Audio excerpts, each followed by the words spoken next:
Me parece que está activada la traducción.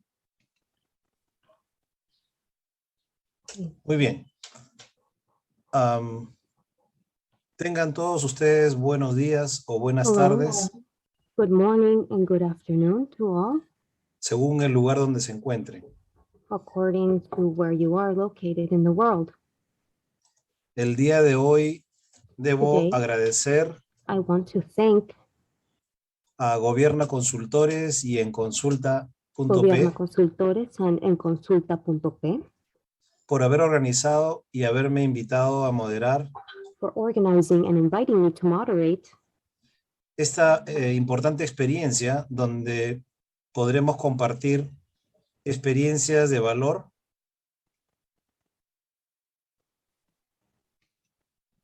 en materia de políticas de salud pública con visión en salud global. Específicamente en el control de cáncer y en el enfoque de la detección de cáncer de mama en países de ingresos bajos y medianos. Le saluda el doctor Gustavo Sarria.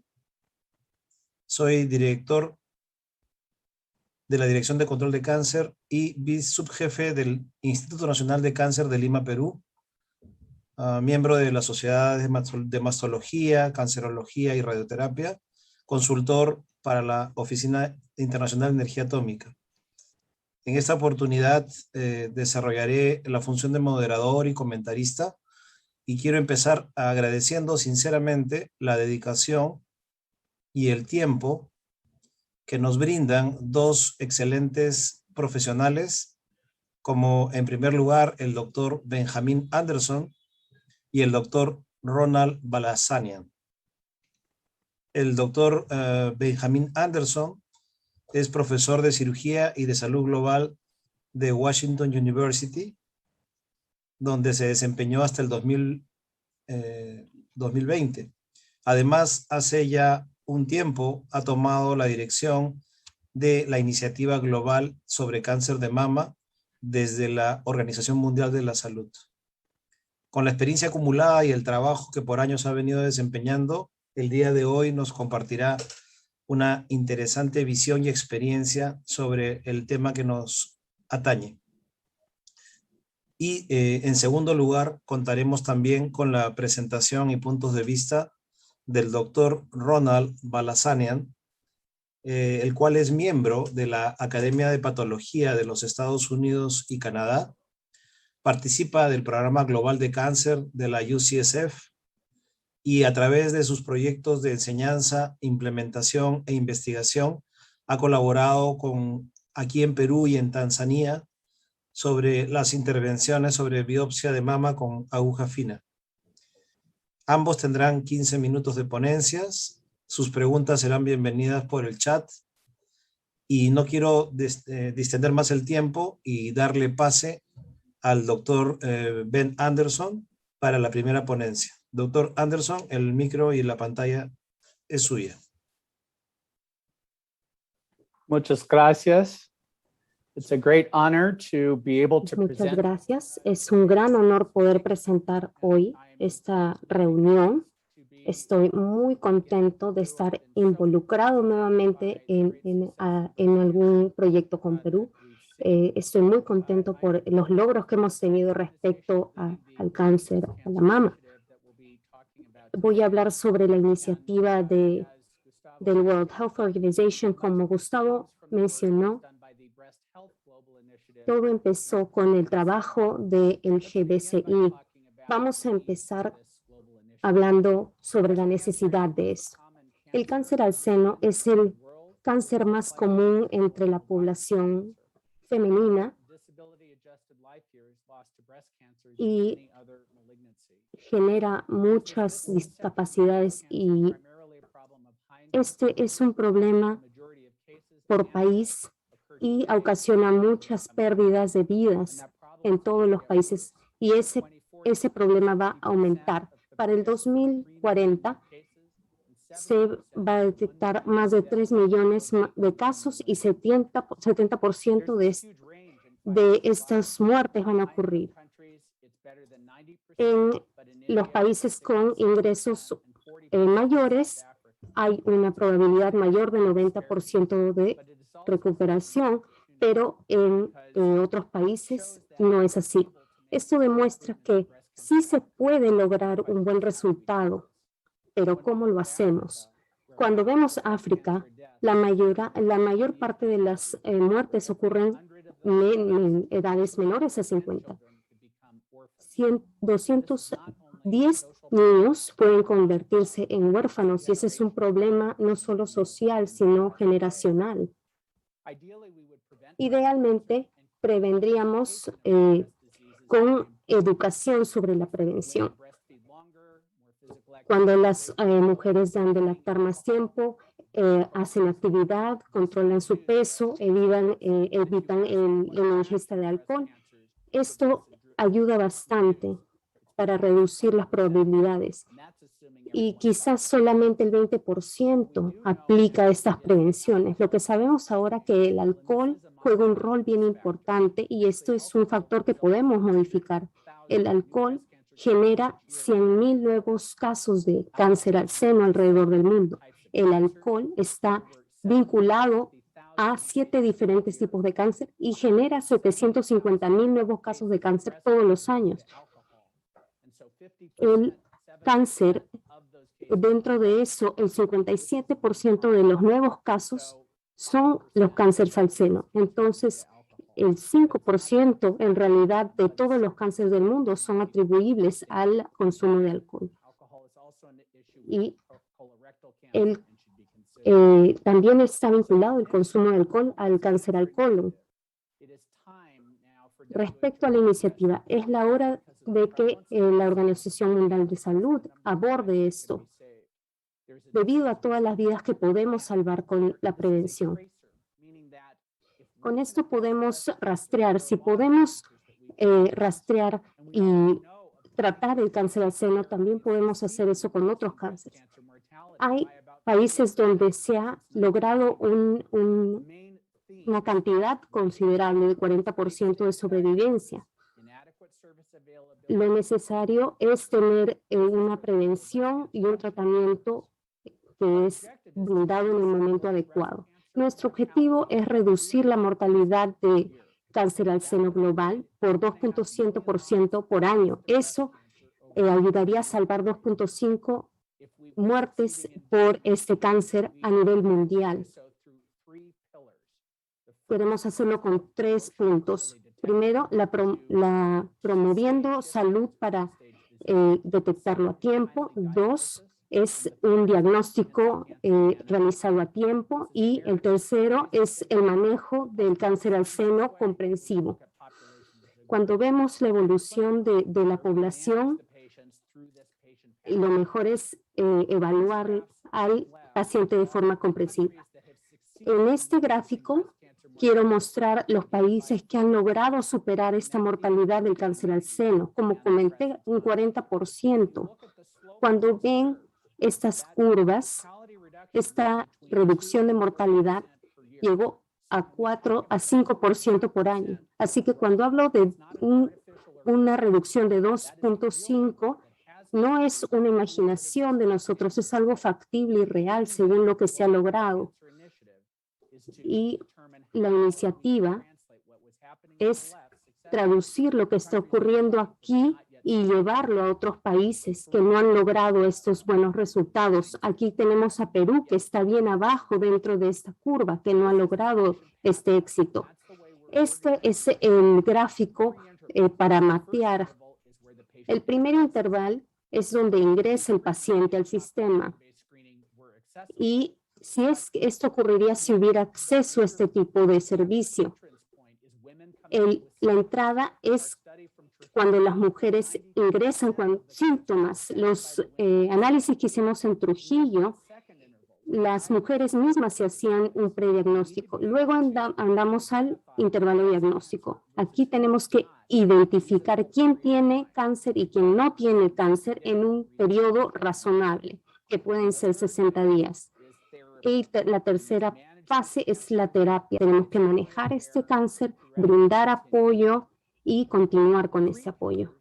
Estos 3 puntos clave se centran en estos 3 intervalos. El primero es la promoción de la salud para detección temprana. Información sobre la salud, en que las mujeres entiendan qué es lo que están buscando, cuáles son los beneficios. Es muy importante porque hay muchas mujeres que reciban las mujeres sobre información sobre detección, sobre su información. El doctor Balassian va a hablar sobre este otro punto, que es educación. La educación tiene que ser brindada por una persona adecuada y esto se tiene que realizar a nivel distrital y se tienen que hacer los estudios que realizamos. Se podían demorar hasta 1 año en diagnosticar a una mujer que tenía cáncer al seno. La mayoría de personas las analizamos con un estudio que emitimos en octubre. En los países que identificamos, habían 35 países con estadísticas de mortalidad y datos de distribución. 20 países tenían reducción considerable y 15 países no tenían reducción sustentable. Y la distribución, los países que lo lograron tenían más o menos de la etapa 1 o 2 de cáncer. Y otros países no lograron eso. Entonces, un punto bien importante, sea Perú o otro país, es evaluar la distribución por etapa. Y esa es una de las etapas clave. El segundo punto es un diagnóstico de cáncer a tiempo. Se espera que las mujeres puedan llegar y recibir un diagnóstico a tiempo. En Ghana y en Ruanda tuvimos un análisis y es un tema de coordinación. Aquí en Perú, estos señores de aquí están haciendo algo un poquito más rudimentario. Ahora contamos con una mejor sistema. Tenemos que hacer una navegación adecuada de los pacientes. ¿Por qué demoran tanto? Tenemos un estudio de 1997 donde 87 estudios mostraron sobrevivencia. De estos estudios, 38 tuvieron sobrevivencia de 5 años. Si es que el retraso era 3 meses, había mucha diferencia. Y si evaluamos el periodo de 3 a 6 meses de retraso, ahí se reducía más el nivel de sobrevivencia, a menos de 7%. Por eso elegimos 2 meses como una buena referencia para retrasos. Aquí reconocimos, en los estudios reconocimos que había muchos retrasos y había de 60 días desde que se hacía la patología hasta que el tratamiento se hacía. El punto 3 es el manejo comprensivo del cáncer al seno. ¿Qué es comprensivo? Sabemos bastante sobre eso. Así se debe realizar en el mundo, incluso en Perú.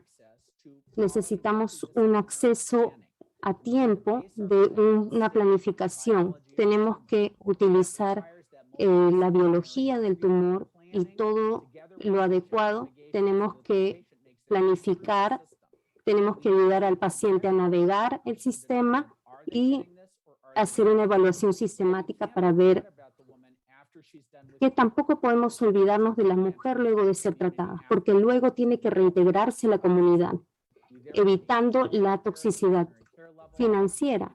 Luego necesitamos hacer seguimiento y centrarnos en la sobrevivencia y un cuidado paliativo.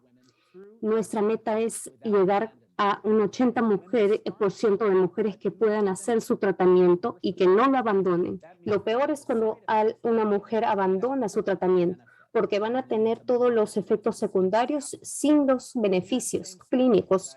En este mismo estudio que publiqué, habían 141 países que analizamos, donde evaluamos cuáles eran las características asociadas con la reducción de la mortalidad. Uno era un índice UHC mayor. ¿Se está pagando por este cuidado? Si es que las familias no pueden pagar este tratamiento realistamente, no podemos anticipar que va a haber una sobrevivencia. Lo segundo es acceso a centros públicos que traten el cáncer. Entonces, esto hubo una correlación con el resultado. Por ejemplo, en el Perú, es algo que se puede evidenciar y sería algo muy positivo para mejorar los resultados de cáncer en el Perú. Reconocer que cada país tiene diferentes posiciones dentro de estas situaciones. Tenemos que seguir con este plan. Evaluar, planificar, implementar y medir los resultados. Y en esta implementación por fases lo repetimos y creamos ciclos y así logramos el progreso. Este plan viene con un esquema para poder tener estructura. Al lado izquierdo pueden ver los bloques y pueden ver los 3 intervalos, el del paciente, el de diagnóstico y luego el de tratamiento.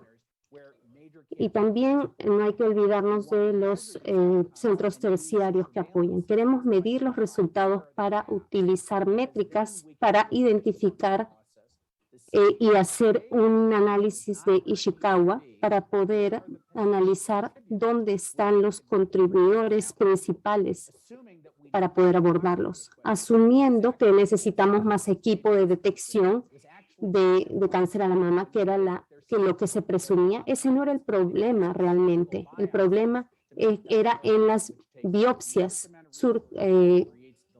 y esto genera los retrasos. Así que identificar el problema específico es importante y así queremos ayudar a los ministros de salud para que puedan modificar sus planes y mejorarlos. El WHO tiene mandatos y tenemos una iniciativa del cáncer al seno. Este ayuda bastante para poder brindar tratamiento y un diagnóstico temprano. Si podemos hacer un diagnóstico temprano, podemos diagnosticar y replicar esto para otros cánceres. Con un sistema de diagnóstico temprano, podemos consistentemente lograr que todo pueda ser detectado a tiempo. Entonces podemos evitar utilizar otros métodos. La detección temprana debe ser seguida con un tratamiento correcto y aplicado a tiempo y con apoyo. Pensamos que la iniciativa va a catalizar cambios que van a ser relevantes no solo para el cáncer al mama, sino para las mujeres en general durante toda su vida. Quiero reconocer a todos los miembros maravillosos que están trabajando y todas las organizaciones que trabajan de la mano con nosotros. A todas las agencias que trabajan en esto, muchas gracias por su apoyo.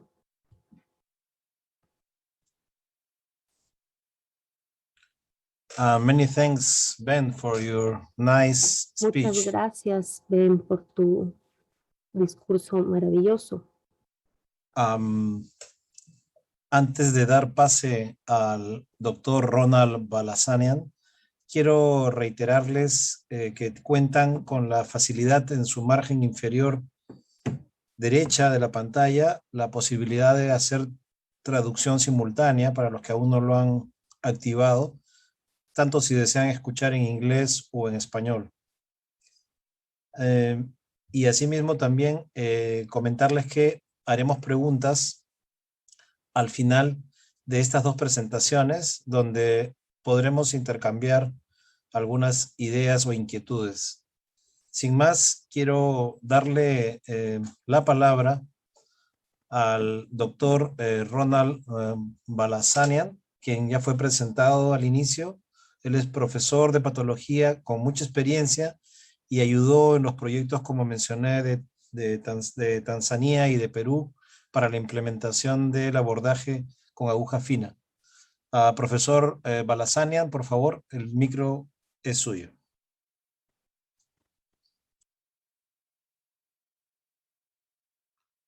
Thank you very much. It's quite an honor to be speaking to Muchas gracias. Es un honor poder hablar con ustedes. Siempre me inspira estar aquí con el doctor Anderson, que es uno de mis héroes, y me emociona mucho ver qué es lo que va a ocurrir con este proyecto de la Organización Mundial de Salud. Entonces, voy a abordar la implementación de aspiración con agujas finas y voy a hablar sobre algunos trabajos que hemos hecho en Perú y en otros lugares. Voy a tratar de no hablar muy rápido para que puedan interpretarme bien.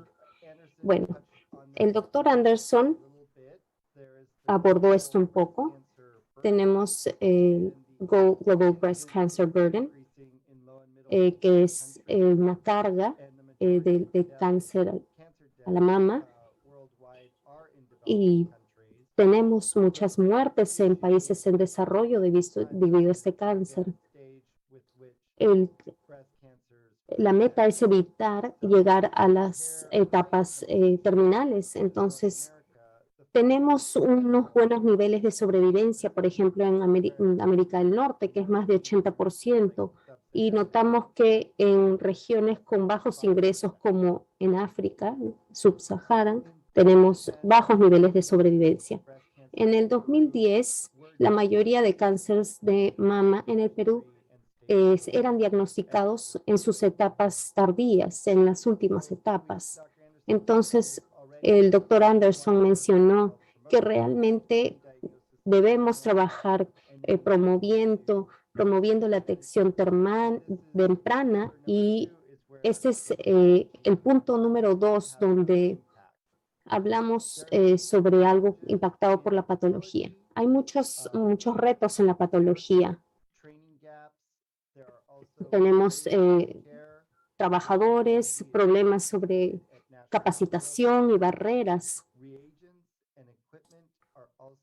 Los equipos también son muy costosos y a veces el costo es prohibitivo y evita que podamos brindar el tratamiento en sí.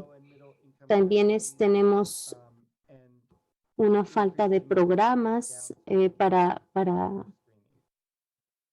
hacer evaluaciones.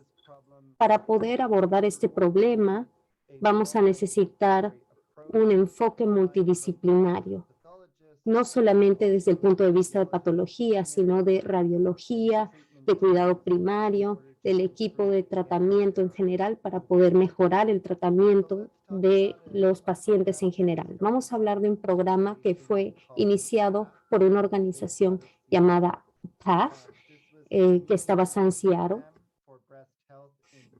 Se buscó mejorar la detección de cáncer en Perú. Se probaron nuevos modelos de tratamiento y se trabajó con una red de trabajo en la libertad en Perú. Entre el 2011 y el 2013 se aumentaron las evaluaciones para detectar cáncer al seno, con evaluaciones con doctores debidamente capacitados para realizar estos exámenes, y se trabajó con capacitación en persona, in situ. Para este proyecto identificamos que hubo un entendimiento limitado respecto a la especialización en detección con aspiración y esto fue un poco complicado. Mejorar la información y preparación en este método fue algo bien importante. Nosotros fuimos consultados para poder brindar esta capacitación. De desarrollamos un proyecto piloto para capacitar a los capacitadores y se les dio un manual de referencia y videos en línea para que pudieran estudiar esto, y desarrollamos una campaña para hacer evaluaciones de seno in situ para que las mujeres puedan entrar para evaluación, y si detectaban alguna irregularidad, estas irregularidades serán evaluadas con biopsias. Viajamos a Trujillo, a lugares remotos, y nos reunimos con doctores, en este caso un ginecólogo que hacía evaluaciones y realizaba biopsias, y los referimos a IBEM, un nuevo centro médico de referencia en Trujillo. Realizamos talleres que fueron muy intensos. Desarrollamos algunos modelos o gráficos. Acá hay un ejemplo con estos guantes y esa uva que nos ayudaba a poder enseñar cómo realizar las biopsias. Aquí tuvimos nuestros resultados. Tuvimos buenos resultados. Tuvimos 8 casos de mastitis que presentaron luego cáncer que pudimos detectar durante la campaña que realizamos. Pero la campaña no es tan útil si es que no genera información y datos. Así que lo que hicimos fue registrar cuáles eran las variables al interpretar las biopsias durante las capacitaciones, y comparamos esta información con lo que obtuvimos luego del entrenamiento. Y con esto pudimos visualizar algunas mejoras respecto a los diagnósticos, la capacidad de diagnóstico, y aumentamos la precisión de la detección de carcinomas. Vimos algunas de las medidas estándar para realizar las biopsias. Disculpe, aquí tengo un anuncio que están presentando. Si vemos aquí la calidad y qué tan preparados estaban luego de recibir la capacitación, lo que hicimos fue medir y evaluar esto. En 2019 regresamos y vimos más casos para mejorar nuestros niveles de diagnóstico, y aquí tenemos un ejemplo de una reunión que tuvimos, y acá brindamos recursos y capacitación adicional. Aquí está mi colega, el doctor Roberto, que también fue una pieza clave de este proyecto.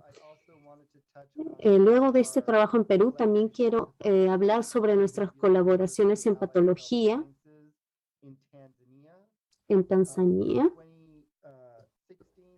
En el 2016 viajamos aquí y fuimos a diferentes departamentos de patología para poder evaluar sus necesidades, y volvimos en 2019 para dictar una capacitación de 3 días, y los participantes ahí aprendieron a utilizar los ultrasonidos como una herramienta para poder aprender a utilizar la aspiración con aguja fina. La situación aquí fue muy diferente a Trujillo. En Trujillo había una experiencia muy limitada con esto, pero aquí la biopsia es una técnica estándar para poder diagnosticar a un paciente con cáncer en general. Así que aquí lo que hicimos fue complementar su tratamiento con ultrasonidos para mejorar sus técnicas y mejorar su capacidad de precisión. Tuvimos varios capacitadores, mi colega Diana, yo y 2 radiólogos, la doctora Emily y el doctor Seth, y realizamos un taller de 3 días en el 2017 con patólogos y radiólogos, introdujimos a los participantes a diferentes técnicas de palpación. Trabajamos con pechugas de pollo y uvas, las insertamos, las envolvimos con film y hicimos modelos para que puedan aprender con esto.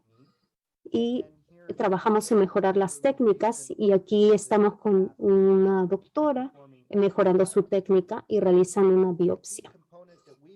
Un componente clave que encontramos que era importante en Tanzania fue realizar una evaluación rápida. En breve, eso se llama GROW. Esto nos permitió confirmar que las lesiones estaban siendo evaluadas debidamente por la biopsia y permitía un triaje de la muestra, separando diferentes partes de la muestra para realizar las pruebas adecuadas, ya fuera hacer un cell block o fuera trabajar con la química o haciendo otras pruebas moleculares. Publicamos nuestros resultados en el Global Oncology Journal y demostramos la eficacia de este método de biopsia y los resultados de los talleres en Tanzania. Aquí volvimos en 2019 y utilizamos un modelo que mencioné con las uvas para mostrar a los participantes cómo poder hacer las biopsias utilizando aparatos portátiles para detectar, ya que otros equipos son mucho más costosos. Tuvimos auspicio de UCSF, MUHAS y NMH. Esto incluyó diferentes técnicas como de smearing y FNA y ultrasound guided FNA.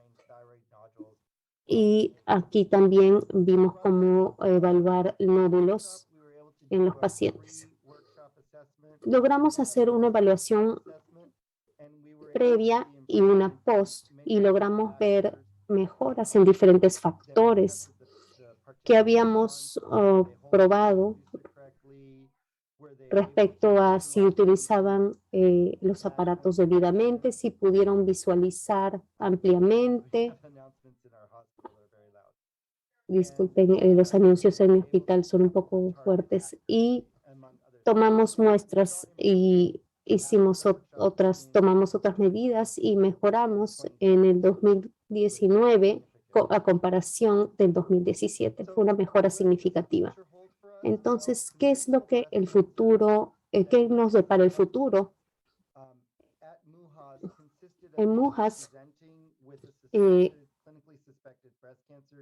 cuando teníamos una sospecha de algo o de algún cáncer, generalmente estos pacientes se iban de frente a una mastectomía o a una cirugía abierta que demoraba y luego de meses ellos recibían los resultados de los biomarcadores, que podía demorar bastante. Los resultados de biomarcadores incluía a veces incluso otros estudios. Esto luego resultaba con un diagnóstico para el paciente luego de meses, incluso para tomar bloqueadores de hormonas. Nosotros proponemos una intervención donde se hace una biopsia rápida con una evaluación debida y si se confirma el cáncer o se detectan células malignas, se puede ir el paciente con un diagnóstico preliminario y unos indicadores de biomarcadores. Este es un proyecto que está en marcha, pero estamos recabando información y data para poder dar más información, y es la validación del Gene Expert Breast Cancer. Aquí tenemos una imagen del diapositivo de la empresa y mi colega Diana Ning, que trabajó muchísimo en este proyecto, cargando el instrumento con uno de sus diapositivos. Esto es bastante sencillo porque la muestra ingresa aquí en esta máquina luego de confirmar la presencia de células malignas y el tiempo de este resultado es de 2 horas. Ya contamos con estas máquinas en muchos países como en África subsahariana, en Sudamérica, y se utilizan para realizar pruebas de tuberculosis, para estrógeno, progesterona y diferentes hormonas. Este es un gráfico breve donde demuestro el estándar dorado para estas medidas, los resultados, y fueron muy consistentes a través del tiempo. Hemos presentado algunos de nuestros resultados y el paper está en proceso de ser publicado. En conclusión, mi trabajo en salud global me ha generado a entender que es importante que sea comprensivo. Las intervenciones tienen que ser derivadas localmente y responsivas, y la integración tiene que ser parte del diseño. Y se deben establecer relaciones a largo plazo. Y con eso termino mi presentación.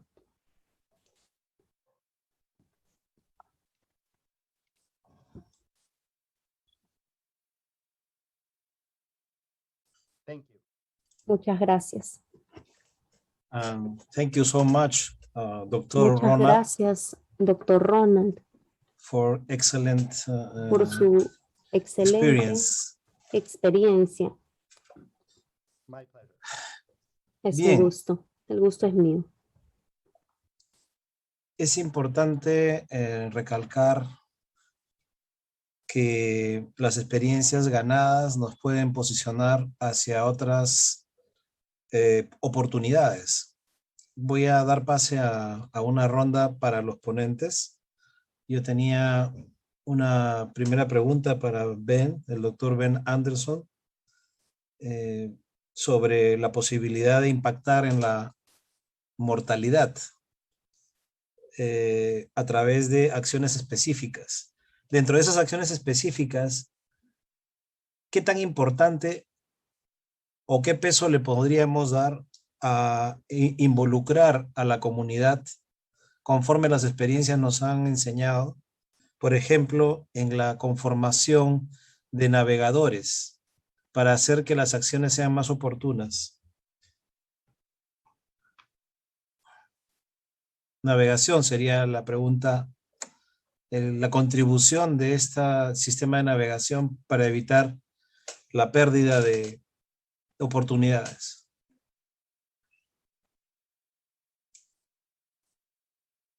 Well, I think that Bueno, the topic of navigation creo que el tema de navegación es extremadamente importante y ciertamente vemos ejemplos donde la falta de navegación y permitir que el paciente navegue solo por el sistema debe ser un contribuidor considerable, empezando colectando información para identificar dónde están los vacíos. Eso puede ayudarnos a mejorar la navegación. Hay países donde parece que mejoran bastante la detección sin la navegación y sin la predetección. Por ejemplo, en China, Shanghai fue uno de estos países, pero ellos son la excepción. Me parece que en el Perú y en muchos países de África subsahariana se crearon estas oportunidades para que las mujeres puedan ser guiadas, porque en realidad es un enfoque bastante de bajo costo y hay bastante información que apoya esto, porque hay oportunidades para demostrar que puede haber un beneficio de mortalidad en crear sistemas de navegación que generalmente no son abordados en el sistema en general. Muchas gracias por esta pregunta. Y a ti por la respuesta, Ben. And thank you for your answer. Enseguida, la siguiente pregunta que pueda estar vinculada, y esta iría para los dos ponentes, tanto el doctor Anderson como el doctor Balasanian, es acerca de estas tecnologías han logrado resultados sorprendentes, pero ¿cuáles serían las principales barreras para que más países las puedan utilizar?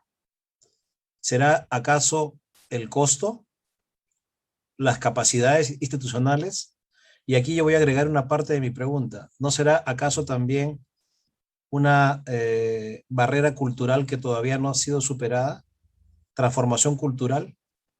Le voy a ceder la palabra al profesor Ronald Balasanian primero y luego al doctor Anderson. Thank you very much. Muchas gracias. Las barreras son muy difíciles de predecir y me parece que tienen que estar in situ, trabajando ahí y escuchando las necesidades respecto a la comunidad, los doctores, los patólogos, los radiólogos y todo el equipo. Yo me involucré en este trabajo debido a mis colegas y su gran trabajo, Diana, que tomó la iniciativa de contactar a personas en Tanzania. En nuestro primer viaje fuimos a cinco diferentes hospitales. Yo fui a 4, ella a 5, tuve un poco más de tiempo, así que simplemente nos presentamos y observamos. Eso fue en el 2016 y solo nos invitaron a volver a un lugar para poder desarrollar un sistema. Así que tuvimos que ir haciendo esos contactos y viendo cuáles eran sus necesidades. Incluso si teníamos una mejor forma de hacer las cosas, no necesariamente podíamos aplicar esto a todos los hospitales. En Perú encontramos que lo que funcionaba en INEN no necesariamente trabaja en IREN y viceversa. Y hubieron diferentes retos que tuvimos que abordar para ver cómo podíamos transportar las muestras, muchas cosas que no habíamos considerado de manera abstracta al elaborar los manuales de capacitación y en los videos. Entonces, es algo que teníamos que ver nosotros mismos para poder detectar y entender qué lo ocurría y para poder mejorar nuestro enfoque. Quiero agregar a lo que ha comentado el doctor Balasanian. Me parece que tiene la razón 100% respecto a la necesidad, lo que creo que no comenté anteriormente en mi respuesta. La educación necesita ser educada. Si no entienden lo que es el cáncer a la mama y no entienden por qué es importante ingresar para un tratamiento preventivo, una detección, no vamos a lograr mucho. Para identificar los vacíos, se toma más, no es solo adivinar, se necesita tener una forma organizada de ver el sistema. Y a veces los médicos piensan que saben cuáles son los problemas, pero en realidad cuando tú examinas el sistema, detectas otras partes que no han identificado ellos mismos. Así que crear un grupo organizado que visite los lugares, como dice el doctor Balasanian, es muy importante. Realizamos un análisis en México, en la Ciudad de México, con el doctor Alejandro Rojas cuando fue el director general del Instituto de Cáncer y encontramos que lo que mencionaban respecto a lo que estaba ocurriendo era muy diferente cuando fuimos in situ y vimos, era diferente a lo que nos había dicho. Entonces no hay que gastar tantos recursos, pero ir y ver y detectar los vacíos tú mismo es muy importante y realmente optimiza el uso de los recursos disponibles. Algunas cosas cuestan dinero, pero hay algunas cosas que no son muy costosas y deberíamos utilizar de mejor forma nuestros recursos. Muchas gracias. Muchas gracias también, doctor Ben. Quiero agregar a los pertinentes comentarios que en el modelo peruano, como fue publicado a mediados de los 2000, fue vital el compromiso del enfoque en la comunidad y que los materiales de educación y enseñanza se generaron desde la comunidad y que no hay fórmula universal, sino que habría que encontrar la fórmula para cada caso, dependiendo del sistema al que tenemos que buscar modificar como retos y oportunidades. Dicho esto, la otra pregunta que viene a colación es la telemedicina, la ayuda de imagen diagnóstica y la telepatología en el enfoque de telemedicina. ¿Cómo podría ayudar a mejorar los resultados propuestos? Y cómo esta telemedicina debe estar propuesta y diseñada para que la calidad del diagnóstico sea óptima desde las experiencias de ustedes. El doctor Balasania.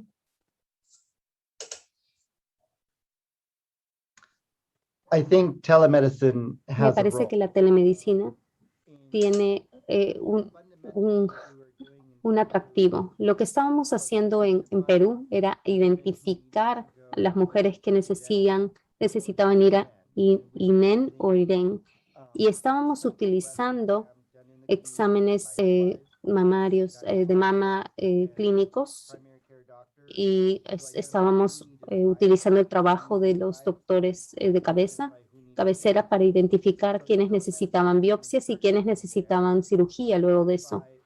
Entonces, es importante detectar quién necesita un examen de mama clínico.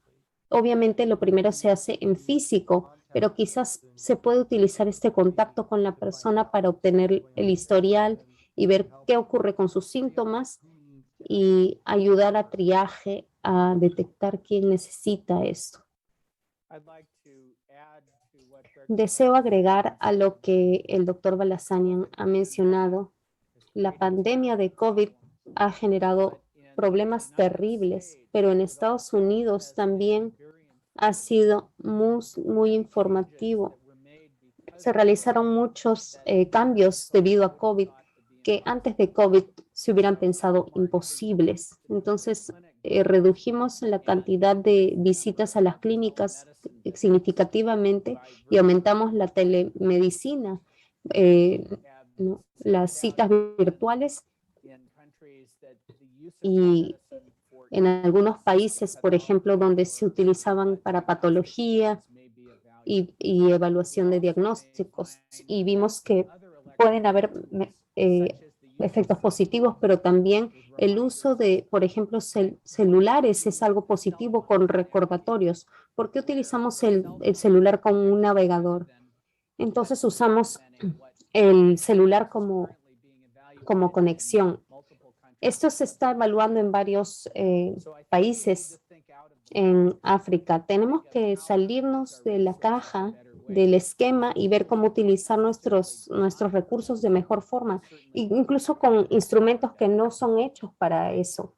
Muchas gracias. Excelente. Recordando un poco cómo I want to iniciamos remember how we started. el modelo o experiencia peruana. The Peruvian experience on model. La pregunta base fue, ¿acaso habrá mamógrafos suficientes para un diagnóstico oportuno? Y la respuesta fue no. No habrá en mucho tiempo la cantidad suficiente ni el acceso necesario. Surgió entonces el cuestionamiento de pensar fuera de la caja y proponer un abordaje de Fine Needle Aspiration. De ahí surgió una segunda pregunta. ¿El enfoque cultural es correcto? y era no solamente hacia la comunidad, sino también a los proveedores. Y una tercera sucedió. Una tercera pregunta, digo, en el sentido de cuán alto, y esa es la pregunta que traslado ahora a los ponentes, cuán alto debe ser el estándar mínimo de los diagnósticos de calidad que se propone en un escenario de países low and low middle income o de bajos o de medianos ingresos. La pregunta que surgió entonces era ¿cuán altos deben ser los estándares mínimos para un diagnóstico de calidad? Esta pregunta fue hecha un tiempo atrás, la tecnología nos ha venido ayudando a responderla, pero en su opinión, ¿cuán altos deberían ser estos estándares mínimos para que los diagnósticos esenciales sean de calidad? Doctor Balasanian.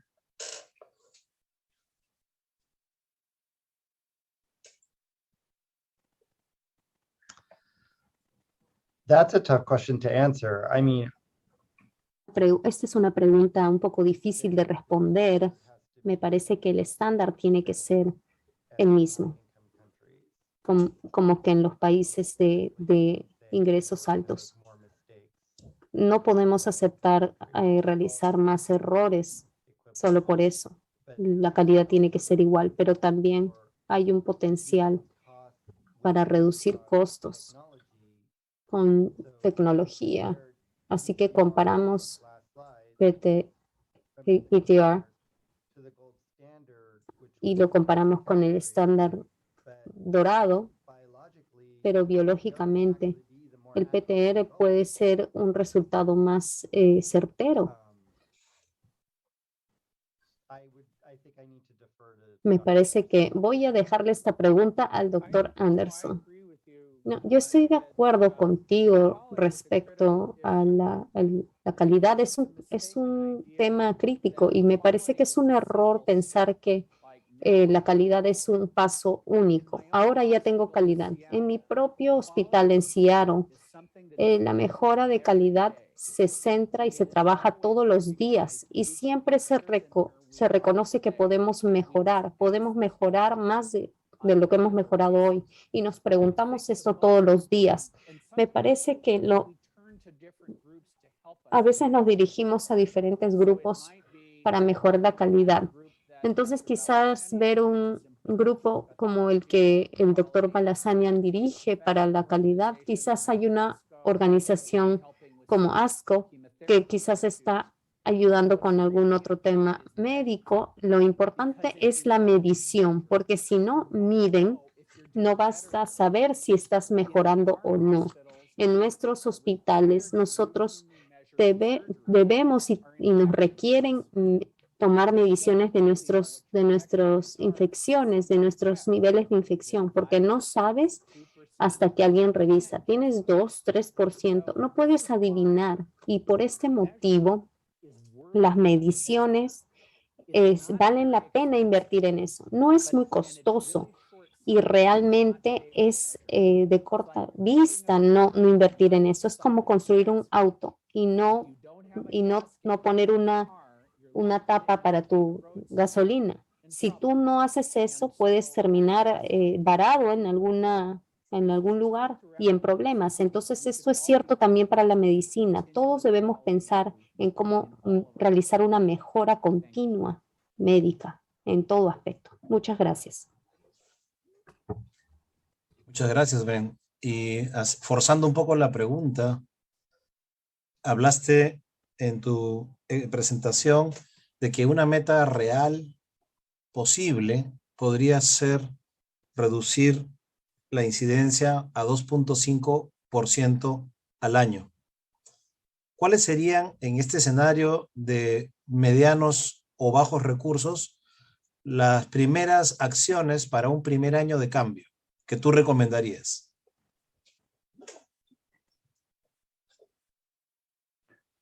I think that that's a great question. Me parece que es una gran pregunta. Y el motivo por el cual identificamos ese 2.5% es porque es un número que ya se ha logrado y podríamos llegar a las metas de las Naciones Unidas respecto a la sostenibilidad.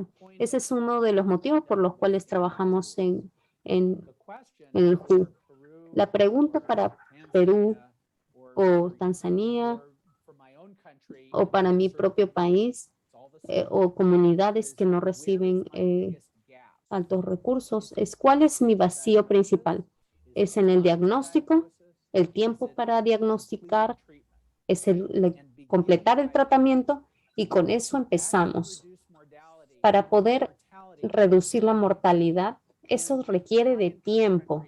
Y en los países de altos recursos donde empezamos a hacer detección, demoró varios años para que las curvas bajen. Así que tenemos que ser pacientes y reconocer que hay pasos intermediarios y este es el tiempo de diagnosticar, la etapa de detección y el seguimiento. Estamos por eso evaluando estos 3 puntos críticos que había mencionado para lograr cambios. Espero que antes de que termine mi vida podamos ver que esta curva baje. Esa es mi meta personal. Y probablemente la meta de muchos And de los it's probably involucrados en esta pelea. Gracias por inspirarnos a ambos con sus disertaciones del día de hoy. La jornada, por el dictado del tiempo, va llegando a su fin. No quiero terminar sin mencionar que estos ponentes han logrado ser convocados gracias a la ayuda de PATH, quien ha estado siempre apoyando con transferencia tecnológica y el soporte de estos programas. Y eso es un aplauso para los ponentes y para el apoyo de PATH y muchas gracias a los organizadores locales. Creo que el tema da para muchísimo más, así que en el futuro seguiremos molestando su tiempo y agradeciendo su dedicación para estos temas. Esperamos haber cumplido, creo que hemos superado las expectativas, nos quedamos con ganas de más y nos quedamos solamente deseándoles que tengan una buena jornada. Muchas gracias por haber participado a cada uno de ustedes. Gracias, doctor Balasanian. Gracias, doctor Anderson. Muchas gracias. Gracias. Muchas gracias. Thank you so much. Thank you for your support. gracias por su apoyo.